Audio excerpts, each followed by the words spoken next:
The scream that tore through the Colorado wilderness was the kind of sound that rips a hole in the morning. It wasn't the first cry of pain Gareth Thorne had heard out here. Not by a long shot. 3 years of total solitude in these unforgiving mountains had taught him to tune things out. The howl of a wolf pack, the crack of a lightning-struck pine, even a distant gunshot. They were just part of the mountain's song. You learn to ignore them if you want to stay sane. You have to. But this scream was different. It wasn't an animal. It wasn't a man. It was a woman. And the sound of it made Gareth's hands freeze on the leather reins of his horse. His heart, a thing he thought had turned to stone years ago, gave a hard, painful kick against his ribs. It was a sound of pure, ragged agony, and it was close. He'd been riding since before the sun crested the peaks, checking the trap lines that kept him alive. Beaver pelts were the only currency that mattered in his world. They bought flour, salt, bullets. They bought another month of being left alone. His cabin was tucked into a valley so deep and remote it didn't even show up on most maps. He liked it that way. After Denver, after the trial, after the whispers that clung to him like burrs, being a ghost was the only life he wanted. The second scream came, louder this time, sharper. It was followed by a desperate sob that the forest seemed to swallow and then spit back out, echoing off every tree and rock. She wasn't just hurt, she was trapped. His horse, Mari, snorted and shuffled her feet, sensing the storm brewing inside him. 3 years. 3 years built on one single, unbreakable rule. Mind your own business. Don't get involved. Getting involved meant people. People meant questions. And questions. Questions always led back to a past he had nearly killed himself to escape. But that sound. It was the sound of a human being shredded by something cruel. He cursed, a raw, ugly word torn from his throat. He spurred Mari forward, his hand dropping instinctively to the cold steel of the Colt .45 on his hip. He didn't think he'd need it. No. This felt like something worse than a gunfight. This felt like the kind of trouble that couldn't be solved with a bullet. He broke through the tree line into a small, sun-dappled clearing, and what he saw there turned the blood in his veins to ice. A young woman was on the ground, pinned against the base of a giant pine. Her right leg was caught in the rusted jaws of an iron leg trap. A bear trap. The kind of brutal contraption that could snap a man's bone like a dry twig. Its serrated teeth were buried deep in her calf, holding her with a merciless metallic grip. She was native. You could see that from her long black hair braided with a single eagle feather and the beaded leather dress she wore. But everything else about her shattered his expectations. Her skin was a shade lighter than he'd have guessed. Her features a mix of sharp angles and soft curves that spoke of two worlds colliding. And her eyes. When she looked up at him, her eyes were the color of dark, wild honey. And in them, he saw no fear. None at all. Just a raw, blazing fire of defiance. The ground around her was soaked in blood. The earth was torn up where she'd clawed at it, trying to get free. She must have been there for hours, maybe all night. Her hands were scraped raw, her face pale with exhaustion, but her gaze never wavered. She was looking at him, sizing him up, judging him. "Easy there," Gareth said, his voice rough from disuse. He slid from his saddle, keeping his hands slow and visible. "I'm not gonna hurt you." She spoke then, not in English, but in a language that flowed like a river, ancient and musical despite the pain she was in. When she saw the confusion on his face, she switched to English, her accent carrying the crisp, clear edges of a formal education. "You are not the one who set this." It wasn't a question. It was a statement. In the space of a single heartbeat, she had looked into him and seen something he thought he'd hidden from the world forever. He found himself impressed, deeply and strangely impressed by her calm in a situation that would have broken most men. "No, I'm not," he said, kneeling beside the trap, his fingers probing the heavy springs. "But I know who did. Ezra Canton. He's been laying these things all over the territory, trying to catch wolves for the bounty." The woman flinched as he tested the release mechanism. The iron had bitten deep. Just moving it sent a fresh wave of blood bubbling up. She needed a doctor, and fast, or she'd lose the leg. Or her life. "This is going to hurt," he warned, his voice low. A bitter, humorless smile touched her lips. "Everything hurts," she replied. "Do what you must." He planted his boots on either side of the trap's springs. It would take every ounce of his strength to pry the jaws open. She braced herself against the tree, her knuckles turning white as she gripped the rough bark. He could see her preparing for the pain, steeling herself. "On 3, he said. 1, 2. He threw his entire weight onto the springs before he hit 3, knowing that waiting for it was always the worst part. The old metal groaned in protest. The serrated teeth began to pull back, slowly, reluctantly. The woman let out a sharp, ragged gasp, the only sound she made. The teeth pulled free from her flesh, with a sickening wet tear. The second the trap was open, he kicked it away, sending it clattering into the undergrowth. The woman slumped forward, the fire in her eyes finally dimming as a wave of pain and exhaustion crashed over her. Dark, thick blood poured from a dozen deep puncture wounds. He tore strips from his own shirt, his mind working quickly, falling back on old training he hadn't used in years. As he wrapped the makeshift bandages around her leg, he studied her face. She was younger than he'd thought, maybe 20, but her eyes held the weariness of someone who'd lived 100 hard years. "What's your name?" he asked, his voice softer than he intended. "Ayana," she whispered. "It means eternal blossom in my mother's tongue." "Gareth Thorne," he replied, and then immediately cursed himself. For 3 years, he'd been nobody. John Smith. Tom Brown. Any name that would make him forget the one that was attached to a prison sentence and a ruined life. Why did he tell her his real name? Something about her made lying feel like a betrayal. "You live near here, Gareth Thorne," she said, testing the sound of his name, making it sound like something more than just a word. He nodded towards the jagged peaks that clawed at the sky beyond the clearing. "Couple miles north. Those wounds are deep. You need a proper cleaning, stitches." She tried to stand, her pride warring with her body. She took one step, then another, before her leg gave out completely. He caught her just before she hit the ground, his arms wrapping around her waist.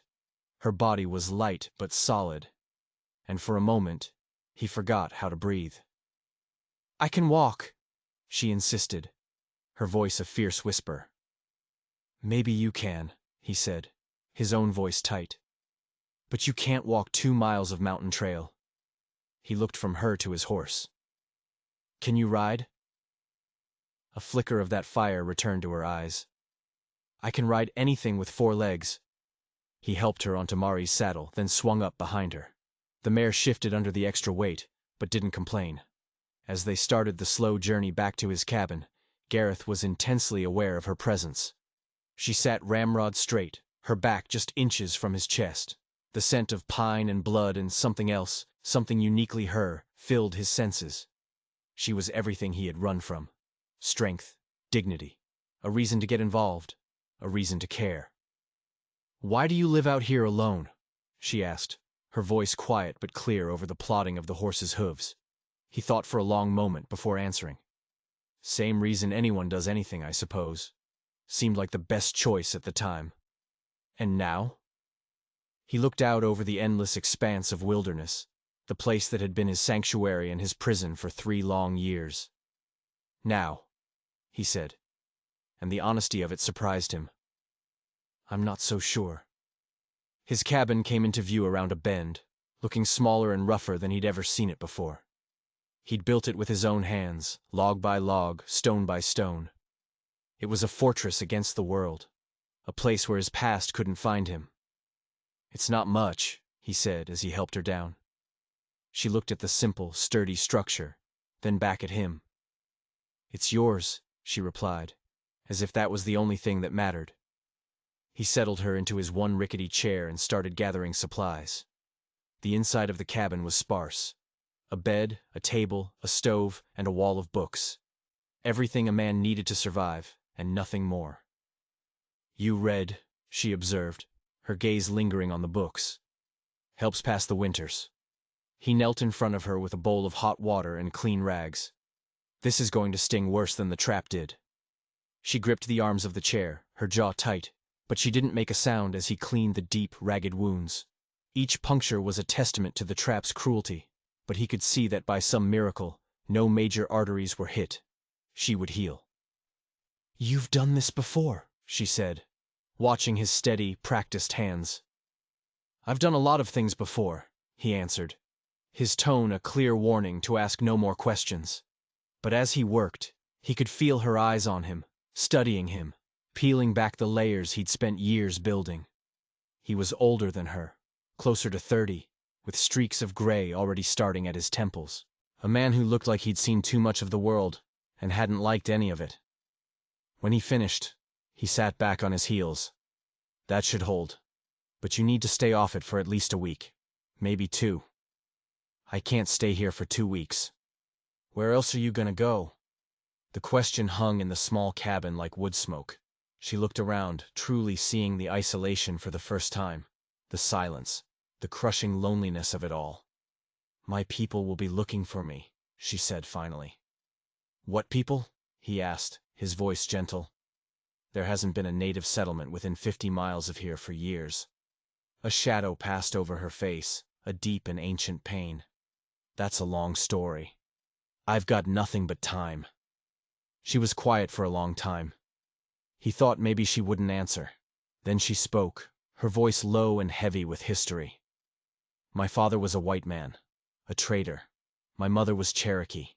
When the soldiers came, when they forced my people to walk the Trail of Tears, she refused. She hid in these mountains. She raised me in the old ways." Gareth had heard the stories. A forced march across a continent. Thousands dead. A tragedy so vast it was hard to comprehend. "She died last winter," Ayanna continued, her voice trembling slightly. "And I found myself caught between 2 worlds. Too Cherokee for the white towns. Too white for the scattered remnants of my own people. I don't belong anywhere." He felt that in his soul. That feeling of being an outcast, of belonging nowhere. It was the same feeling that had driven him into this wilderness. "So you came here?" he prompted. "I heard stories," she said, a flicker of hope in her voice. "That there were still some of the free people in these mountains. Cherokee who were never captured, never removed. I've been searching for them for months." His heart sank. He knew what he had to say, and he knew it would crush the last bit of hope she had. "I've been here for 3 years," he said slowly. "I've covered every inch of these mountains. If they're here, they're hidden better than ghosts." The light in her eyes died. It was like watching a candle get snuffed out. "Then I've been chasing shadows." "Maybe," he offered, the words feeling weak and hollow. "Or maybe you just haven't found the right place yet." She leaned back in the chair and closed her eyes, the ordeal of the day finally overwhelming her. In the space of a morning, she had shattered the perfect empty piece of his life. For 3 years, he'd built walls around his heart, and she had just walked right through them. He watched her sleep, this stranger who carried her own world of pain. A question began to form in his mind, a dangerous, terrifying question. Was he strong enough to send her away and go back to his solitude? Or was he weak enough to let her stay, knowing it would destroy everything he'd built? Outside, the wind whispered through the pines. Somewhere in the distance, a hawk let out a lonely cry. And for the first time in a very long time, Gareth Thorne didn't feel alone. He felt terrified. When Ayanna woke, the cabin was filled with the warm, golden light of late afternoon. The smell of rabbit stew hung in the air. Garrett stood at the stove, stirring the pot with a practiced hand. He moved with a quiet efficiency, a man perfectly at home in his isolation. "How long was I out?" she asked, her voice a little hoarse. "Long enough for me to catch dinner," he said, not turning around. "And long enough for me to wonder if I should have just taken you to Doc Morrison in Willow Creek."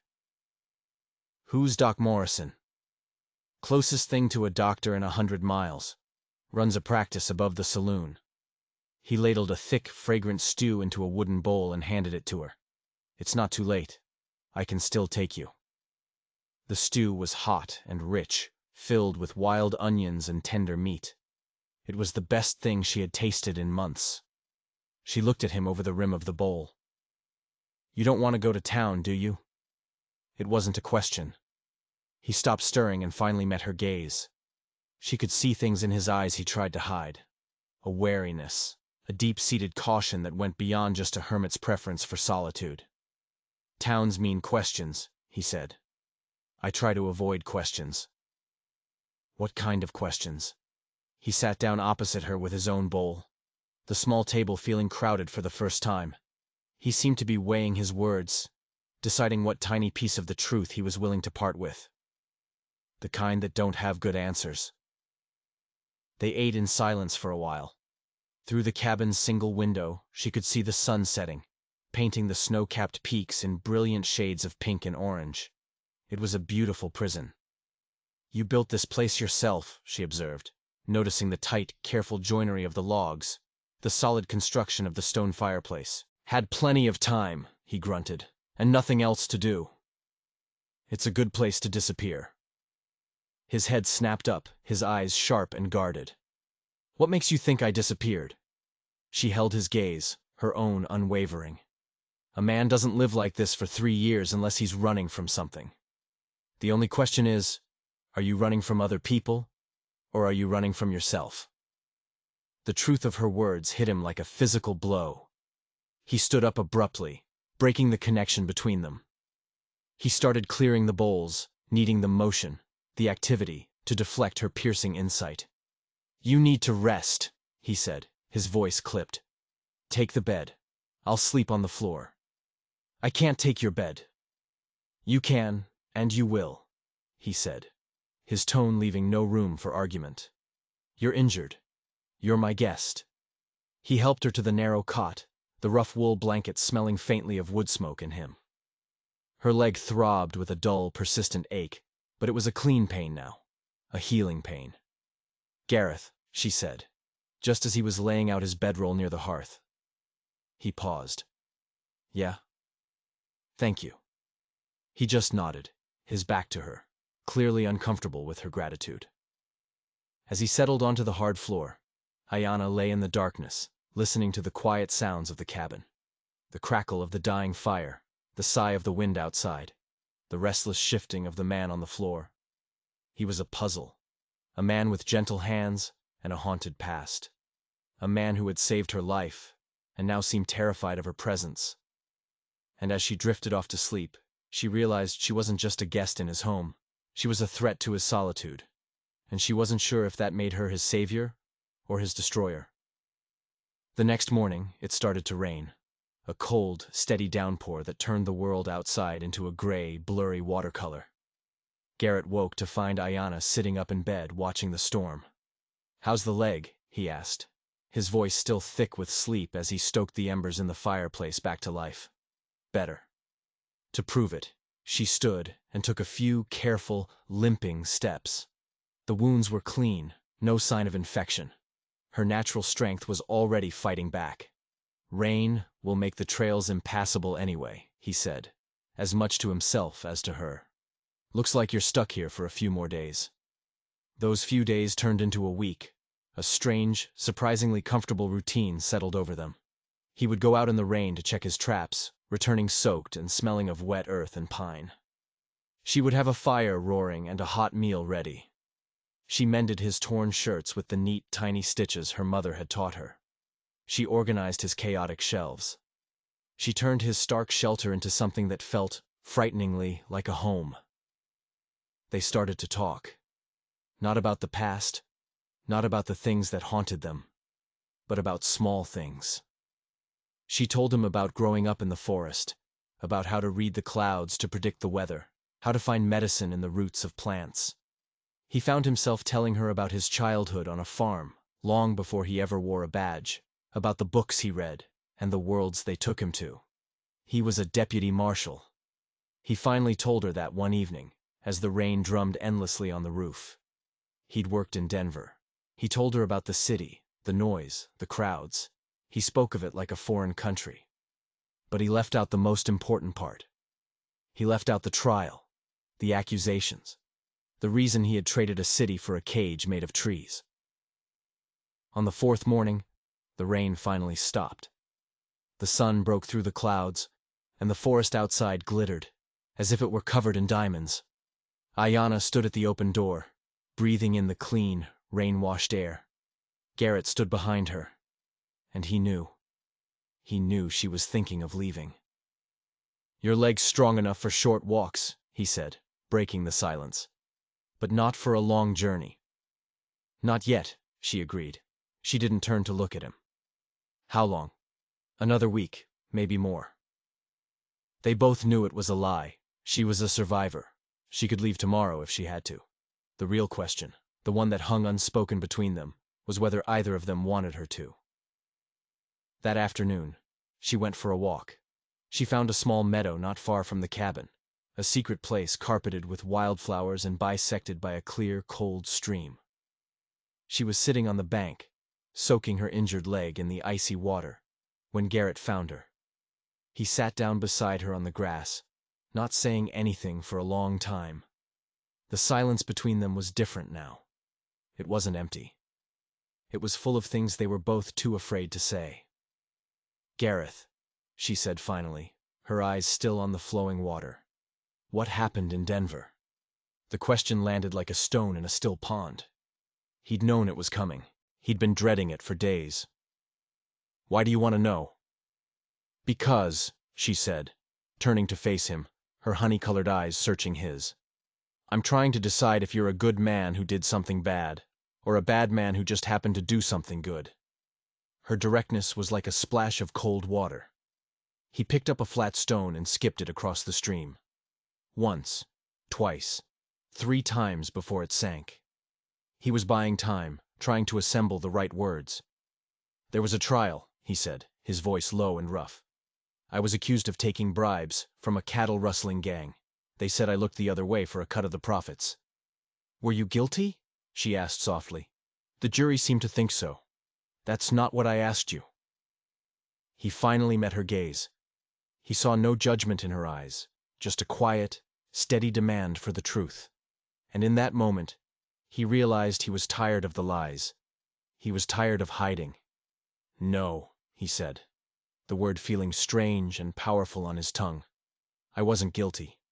But the evidence was good, and I'd made some powerful enemies on the force, men who were happy to see me take a fall. So you were framed. Looks that way. Never figured out by who or why." She nodded slowly, as if he'd just confirmed something she already knew in her bones. "And instead of staying to clear your name, you ran." "Fighting would have meant rotting in a cell while they laughed," he said, the old bitterness rising in his throat. "Seemed easier to just disappear." Easier for who? The question stung. It was a question he had asked himself in the darkest hours of the night, over and over again. Running was easy for him, but it meant the men who framed him were still out there. It meant justice had never been served. "You think I should have stayed?" he asked. "I think you're still fighting," she said, her voice gentle. "You just traded one wilderness for another." She paused, then added, "My mother used to say that you can't outrun your own heart. You can hide from it for a while, but eventually it finds you." "And what about you?" he countered. "Are you just going to spend the rest of your life hiding in the mountains, looking for ghosts?" Her gaze fell. "I don't know what I'm going to do," she whispered. "But I know I can't do it alone anymore." Something shifted in the air between them.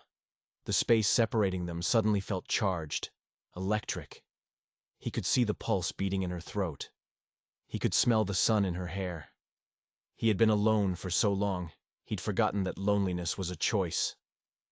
She reached out, her fingers hesitantly touching his arm. Her touch was like a brand, a spark that shot through him and lit up all the dark, empty places inside him. "Gareth," she said, her voice barely a whisper, "I want to stay." The words hung in the air. A promise, a plea, a terrifying, beautiful possibility. "You don't even know me," he managed to say, his voice thick. "I know you risked your life for a stranger," she said, her voice growing stronger. I know you've been kind and gentle when you had no reason to be. I know you're a good man who's been hurt so badly he decided to hide from the entire world. And I know," she took a deep breath, "that for the first time in a very long time, I feel like I'm not chasing shadows anymore. I feel like I'm home." She moved closer, so close he could see the tiny flecks of gold in her dark eyes. He should have pulled away. He should have told her to go. He should have protected his solitude, the only thing he had left. Instead, he reached for her. His hands, rough and calloused from years of hard labor, trembled as they cupped her face. He had forgotten the softness of another person's skin. When their lips met, it wasn't a gentle kiss. It was a collision. It was 3 years of loneliness and a lifetime of pain crashing together. It was desperate and hungry and raw. It was the sound of two broken people finding the missing pieces of their souls in each other. When they finally pulled apart, they were both breathless. He rested his forehead against hers, the world spinning around them. "This," he breathed, "complicates things." She smiled, a real, genuine smile that lit up her whole face. "Good," she said. "I like complications." That night, as they sat by the fire, the distance between them was gone. They talked for hours, sharing secrets they'd never told another living soul. For the first time in 3 years, Garrett allowed himself to imagine a future with her in it. But the wilderness gives, and the wilderness takes away, and their small pocket of peace was about to be shattered. The next morning, just as the sun was beginning to burn the mist off the valley, he heard it. The sound of horses. Not one, but 3. And they were moving with the slow, deliberate confidence of men who knew exactly where they were going. He rolled from his bedroll, his body instantly on high alert. He moved to the window, keeping low, and peered out. What he saw made his blood run cold. Ezra Canton rode at the front, his massive, bloated frame nearly spilling over his saddle, and behind him were 2 other men. Men Gareth recognized from another life, Jake Winters and Tom Bradley, bounty hunters, vicious, efficient killers who worked the Colorado Territory like a pack of wolves. "Get dressed," he whispered urgently to Ayanna, who was already awake, her eyes wide with alarm. "We've got company." They moved in silence, a grim, unspoken understanding passing between them. Through the window, they watched the 3 men dismount. Their hands rested casually on their gun belts. It was a universal posture, the language of violence. "Thorn!" Canton's voice boomed across the clearing, a sound as ugly and unwelcome as a rock slide. "We know you're in there. Come on out so we can talk." Garrett checked his Colt. A full cylinder, 6 shots. 6 shots against 3 professional man-killers. The odds weren't just bad, they were suicidal. "What do they want?" Ayanna whispered, her hand finding the spare rifle he kept by the door. "Nothing good," he said, his hand on the door latch. "Stay back, and if this goes bad, you run. You hear me? You run and you don't look back." He opened the door and stepped onto the porch. He kept his gun holstered, but his hand hovered just above the grip. The 3 men had spread out, a classic semicircle formation. Nowhere to run, nowhere to hide. "Ezra," Garrett said, his voice surprisingly calm. "It's been a while." Canton spat a stream of tobacco juice into the dirt. "Not long enough, from what I hear." His small, piggish eyes raked over Garrett. "Word is you've been living up here like some kind of ghost. Makes a man wonder what you're hiding from. Nothing that concerns you." "See, that's where you're wrong," Jake Winters chimed in. He was a thin, weaselly man with nervous, twitching hands. "There's a $500 bounty on your head, Thorn, dead or alive." The words hit Garrett like a fist to the gut. A bounty. That meant they'd officially declared him a fugitive. It meant they could hunt him down like an animal. $500 was a fortune. It was enough to make any man with a gun and no morals come looking for him. "Funny thing about bounties," Tom Bradley added, his voice a lazy Texas drawl that didn't match his cold, calculating eyes. "They tend to get bigger, especially when the wanted man is also wanted for murder." Murder. The word hung in the crisp morning air, poisonous and unreal. "Judge Morrison," Canton said, a cruel smile spreading across his face. Found dead in his chambers 2 days after your trial. Shot in the back. Funny thing, a whole bunch of folks saw a man who looked just like you leaving the courthouse right around that time." "That's a lie," Garrett breathed, his world tilting on its axis. "I was 100 miles out of Denver by then." "Can you prove that?" Winters asked, his smile widening. "Got any witnesses who can say where you were?" He had no one. He had spoken to no one. He had run, alone, into the wilderness. He had been the perfect scapegoat. Someone had not just framed him for bribery. They had framed him for the murder of the very judge who sentenced him. This wasn't just about getting rid of him. This was about destroying him completely. Suddenly, a new sound cut through the tension. The sharp, unmistakable double click of a rifle being cocked. It came from the trees behind the bounty hunters. "I count 3 men pointing guns at one," a new voice called out from the forest. "Doesn't seem like a very friendly conversation to me."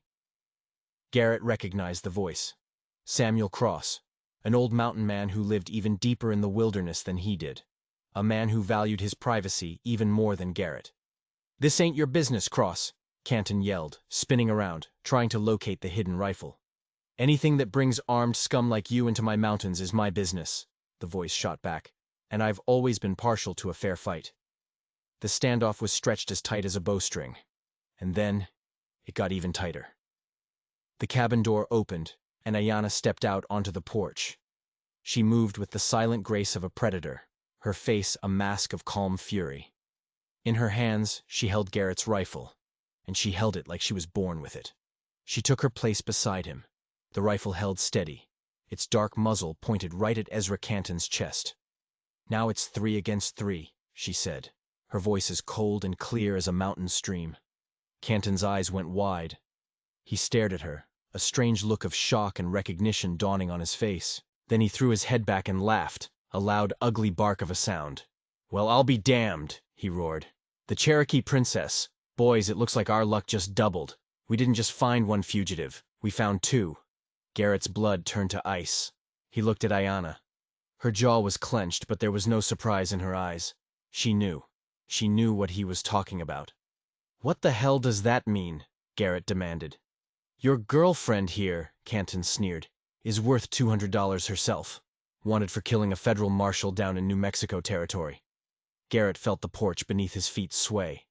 A marshal. She'd killed a U.S. marshal. He looked at her, his mind reeling, searching her face for an explanation.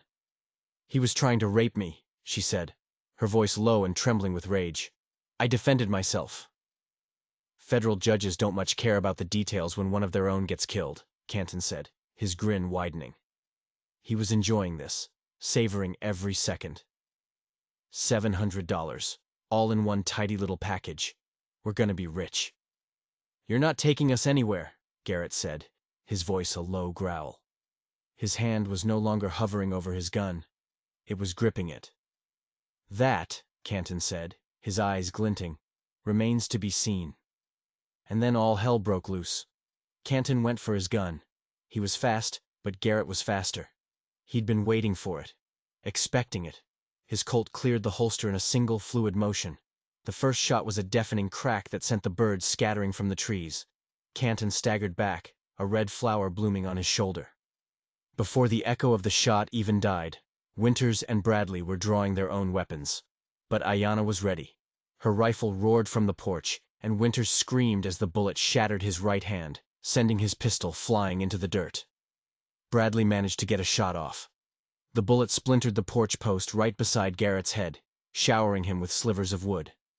Before he could fire again, a third shot rang out from the forest. Samuel Cross's rifle. Bradley crumpled to the ground, his leg folding beneath him at an unnatural angle. It was over in 5 seconds. 3 wounded bounty hunters lay in the dirt, their confidence replaced by the shocked, bleeding reality of their failure. Canton, clutching his shoulder, struggled to his feet.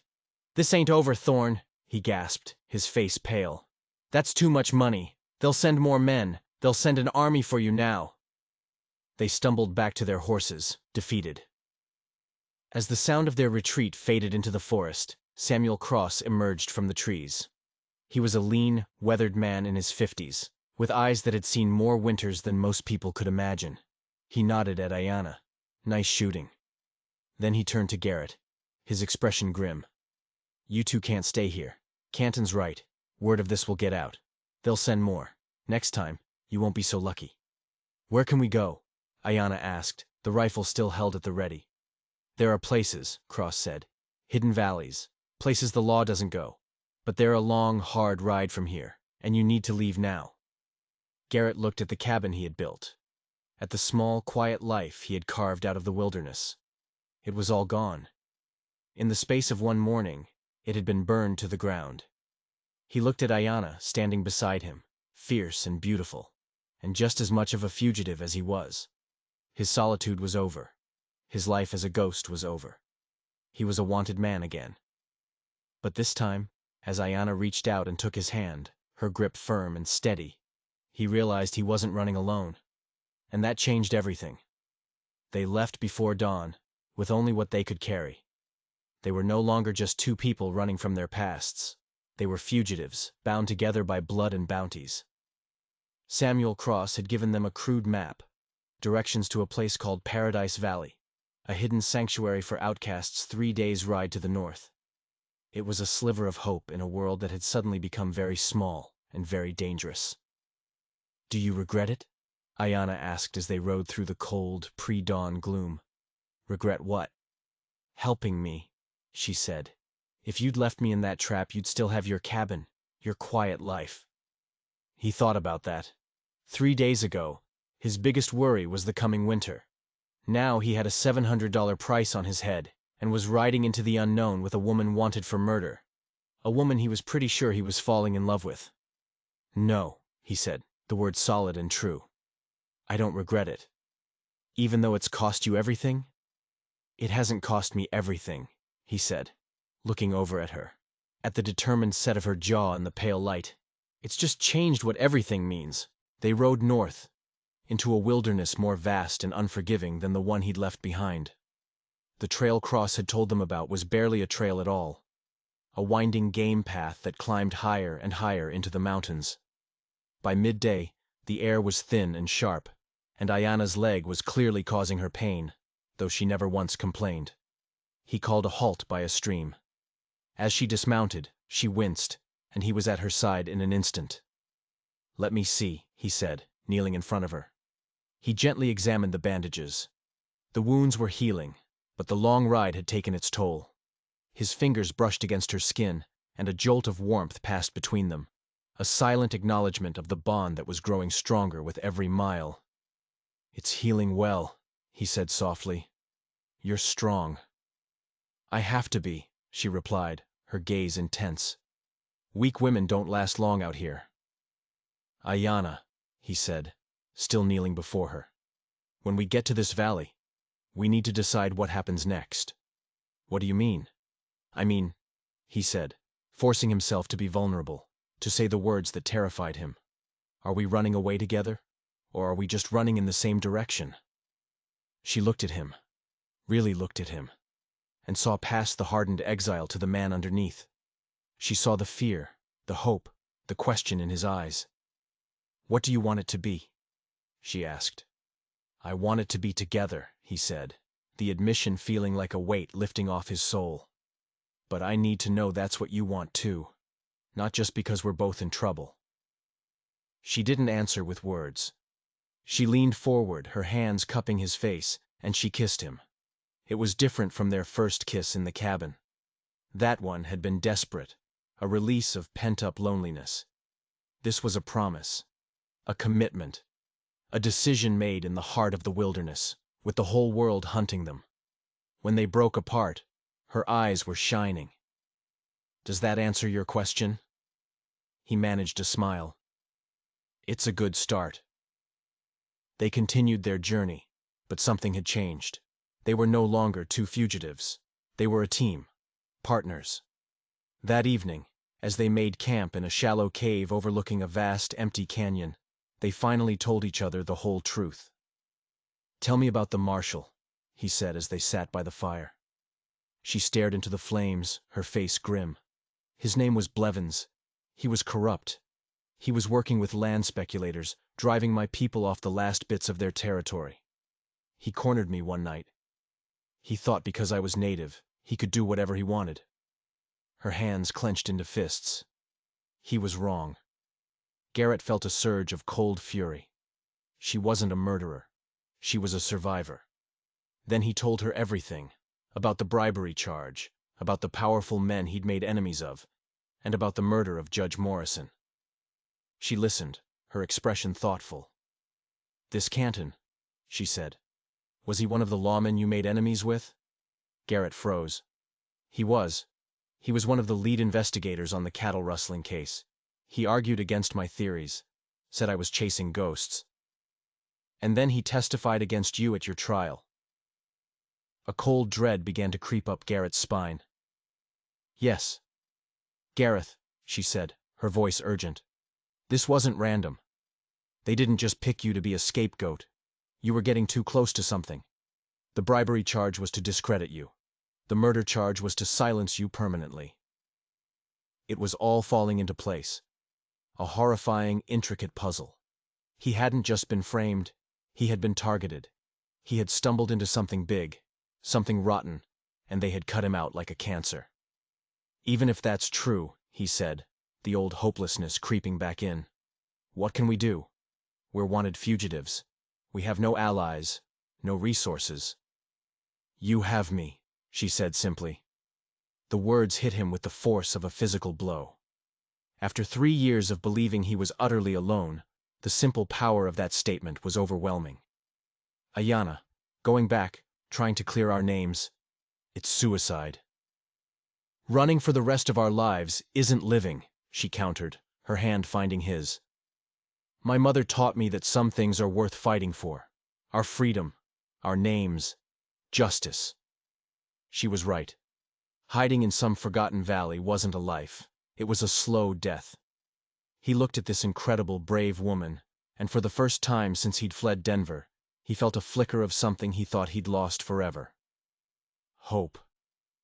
They reached Paradise Valley the next day. It was a beautiful, hidden oasis, just as Cross had described. A small community of cabins was nestled by a stream, completely shielded from the outside world by towering cliffs. But as they rode in, Garrett felt a chill.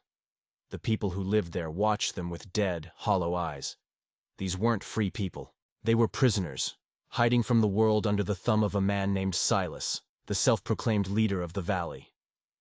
Silas welcomed them with a smile that didn't reach his eyes. He offered them safety, shelter, a place to disappear. But there was a price. Everyone in the valley worked for him. He controlled the food, the supplies, the very lives of the people he protected. They had traded one prison for another. That night, Garrett and Ayanna made their decision. "We can't stay here," she said, her voice a determined whisper. "I know," he agreed. "This isn't freedom. It's just a prettier cage." "So what do we do?" He looked at her, the firelight dancing in her eyes, and he knew there was only one path forward. It was the hardest, most dangerous path imaginable, but it was the only one that led to a real life. "We stop running," he said. "We go back. We go back to Denver. And we don't go back to hide. We go back to hunt. We're going to find the men who did this to us, and we're going to make them pay." Getting out of Paradise Valley was almost as hard as getting in. Silas didn't take kindly to people leaving his sanctuary. They had to slip away in the dead of night, forgoing sleep to put as much distance as they could between themselves and the valley before the sun rose. They were truly on their own now, with no allies, no shelter, and the law on their heels. But for the first time, they weren't just running from something. They were riding towards a reckoning. The journey back to Denver was a tense, grueling ordeal. They traveled at night, hiding during the day, living off the land. Every distant rider was a potential bounty hunter. Every small town was a trap. The wanted posters were everywhere now. His face, hers, side by side. Garrett Thorne, wanted for bribery and murder. Ayanna, wanted for the killing of a federal marshal. The bounties had been increased. $1,000 for him, $500 for her. A sum that would make men sell their own brothers. They were ghosts, moving through the shadows of the world that had cast them out. But with every mile, their resolve hardened. This was no longer just about clearing their names. It was about taking back their lives. "The key has to be with the cattle rustling case," Garrett said one night as they huddled by a smokeless fire. "That's where it all started. I was investigating a series of raids. The official story was that it was a small local gang, but it felt bigger, more organized. I think Judge Morrison knew it too." "What did you find?" Ayanna asked. "I found a pattern. The ranches being hit were all owned by small-time ranchers who refused to sell their land to a big corporation, the Denver Pacific Land Company."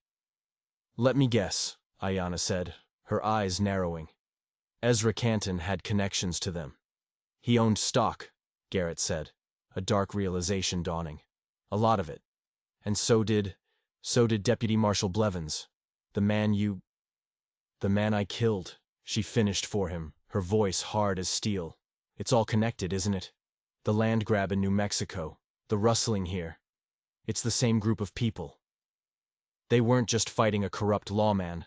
They were up against a massive, powerful conspiracy, a machine of greed that stretched across territories, chewing up land and lives and spitting out profit. A machine that had framed him and tried to destroy her to protect its secrets. They snuck into Denver under the cover of a thunderstorm. The city was a sprawling, chaotic maze of noise and light, a world away from the silence of the mountains. They found a room in a rundown boarding house in the dirtiest, most forgotten part of town, a place where people didn't ask questions as long as you paid in cash." "We need proof," Garrett said, pacing the tiny room. "Something that connects Canton and the Denver Pacific Land Company to the rustling and the judge's murder." "Where would we find it?" "There was a clerk at the courthouse," Garrett said, thinking back. "Elias Vance. A quiet, mousy little man. He was always terrified of his own shadow. But he saw everything. Canton and the others, they wouldn't have even noticed him. But I was kind to him once. Maybe he'll remember." Finding Elias Vance was a risk, but it was the only one they had. Garrett found him working late, just as he always did, in the dusty, cavernous records room of the courthouse. The little man nearly jumped out of his skin when Garrett stepped out of the shadows. "Thorne!" he squeaked, his face pale with terror. "You can't be here! They'll hang you!" "I'm not the one who should be worried about hanging Elias," Garrett said, his voice low and intense. "I was framed, and I think you know it." Vance started to tremble. "I don't know anything." "Judge Morrison was a good man," Garrett pressed. "He was murdered because he was about to expose the corruption in this city. Canton, the Denver Pacific Land Company. You were his clerk. He trusted you. Did he leave anything? Any evidence? A private ledger? Anything?" The little man's eyes darted around the room, terrified. He was trapped between a fugitive he believed was innocent and a powerful conspiracy that would surely kill him if he talked. "He knew they were coming for him," Vance whispered, his voice barely audible. "The day before he was killed. He gave me a key. He told me if anything happened to him, I was to give it to the one honest man he knew." He looked at Garrett, his eyes full of a desperate, pleading hope. "He meant you." Vance reached into his coat and pulled out a small, ornate brass key. "It's for his private safe deposit box at the bank across the street. He said the truth was in there. They had it, the key to everything." But as Garrett took it, the doors to the records room burst open. Ezra Canton stood there, flanked by 2 armed thugs, and he was smiling. "Well, well," Canton boomed. "Look what the cat dragged in. I knew if I watched this little rat long enough, you'd eventually show up to nibble on the cheese." It was a trap. They had been followed. Vance let out a terrified whimper. "You're a fool, Thorne," Canton sneered. "You should have stayed in the mountains." "The truth is in that box, isn't it, Ezra?" Garrett said, holding up the key. "Everything. The land scheme, the bribes, the order to have the judge killed." Canton's smile vanished. "Give me the key." "You'll have to kill me to get it." "That can be arranged." Suddenly a shadow moved in the hallway behind Canton. Ayanna. She had been waiting outside, watching. She stepped into the doorway, her rifle leveled. "Drop your guns," she commanded, her voice ringing with authority. The thugs hesitated, But Canton just laughed. "You think you can take all of us, princess?" "I don't have to take all of you," she said, her eyes locked on his. "Just you." Gunshots exploded in the enclosed space, a deafening cacophony of noise and smoke. Garrett shoved Vance to the floor and returned fire. Canton's men were professionals, but Garrett and Ayanna were something else entirely. They were survivors, forged in the wilderness, fighting for their very lives. When the smoke cleared, Canton's men were down. Canton himself was clutching a bloody arm, his face a mask of fury and disbelief. He stared at Garrett, then at Ayanna. "This changes nothing," he roared. "You have no one to take that evidence to. I own this city. I own the law." "You don't own the truth," Garrett said, advancing on him. Just then, the sound of running footsteps echoed down the hall. The city police, drawn by the gunfire. Canton's face split into a triumphant grin. "It's over, Thorne! You're trapped!" But as the police burst into the room, they didn't raise their guns at Garrett. They surrounded Canton. At the front of the group of officers was a man Garrett recognized, Captain Miller, an old-timer, one of the few honest cops left in Denver. "Ezra Canton," Miller said, his voice like gravel. "You're under arrest for the murder of Judge Howard Morrison." Canton stared in stunned silence. Elias Vance, the terrified little clerk, was standing behind Captain Miller, holding a stack of papers. "While you were busy setting your trap," Vance said, his voice shaking but clear, "I was busy making copies. The judge didn't just leave a key. He left a full confession he'd forced from one of the land company's bookkeepers. He left it all with me. I've already given it to the newspapers." It was over. The lie had been broken. The truth was out. As they led Canton away in chains, his face twisted in a mask of impotent rage, Garrett and Ayanna stood together in the smoky, paper-strewn records room. They had won. They had walked back into the heart of the beast and torn its corrupt heart out. Their names were cleared. The bounties were dropped. The conspiracy was shattered. They were offered their lives back. Garrett was even offered his badge. He turned it down. A few days later, they rode out of Denver, heading east, towards the rising sun. They didn't look back. The city, with its noise and its corruption, was behind them. The mountains, with their lonely, harsh beauty, were waiting. They weren't running this time. They were just going home. Not to a place of exile, but to a place of their own choosing. A place where they could build a life together, under the wide-open sky, free from the shadows of the past. They had faced down the worst of civilization and survived. They had found justice not in a courtroom, but in their own strength and in each other. Their story became a whisper in the mountains, a legend told around campfires, the tale of the framed lawman and the Cherokee warrior who fought the world and won.